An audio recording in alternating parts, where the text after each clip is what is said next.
Unit 4, page 52. Read. What we should and shouldn't have done. A few months ago, my company sent me to work at our branch office in Japan.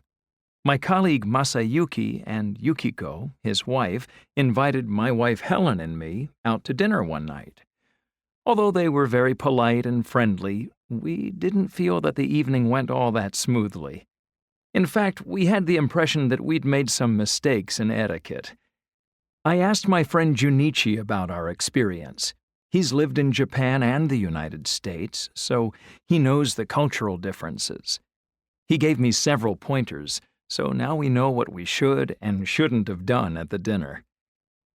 Junichi's first tip was about shoes and sitting down. Some Japanese restaurants have Western-style furniture, but our restaurant had pillows you sit down on. We knew you're supposed to take your shoes off in a Japanese home. It never occurred to us, though, that we should take them off when we sat down on the pillows. Junichi said we definitely ought to have done that. His second pointer was all about chopsticks.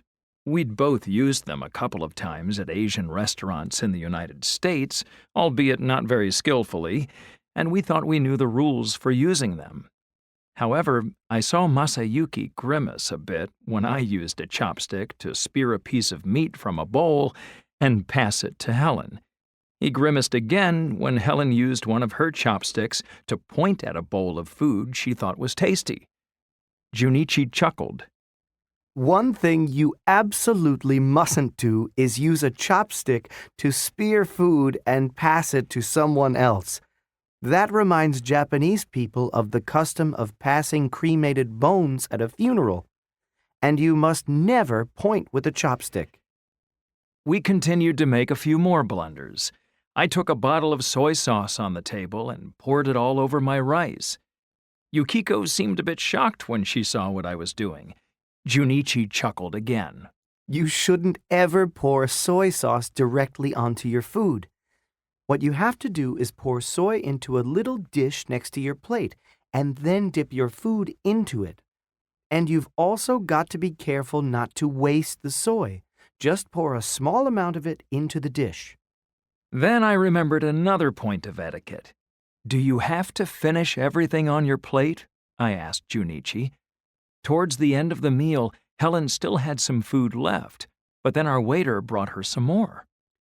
If you've finished everything, that basically means you're satisfied with the meal and don't want any more. If you still have food on your plate, you're signaling that you want another helping, replied Junichi. The next pointer was about not using your handkerchief. I'd been suffering from allergies for a week or so, and suddenly I felt I had to blow my nose. I got out my handkerchief and did so. Both Masayuki and Yukiko again looked somewhat surprised. What did I do wrong? I asked. Junichi responded, You're not supposed to blow your nose in public. It's not considered appropriate. What should I have done? I was desperate. Well, you could have gotten up and gone to the toilet. Or you could have sniffled. I thought that sounded odd. Sniffled?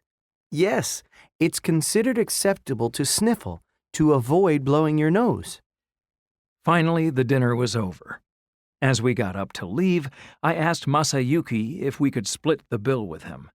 He looked troubled and said, No. He and Yukiko walked ahead of us to pay. I said to Helen, Well, hadn't we better leave a tip?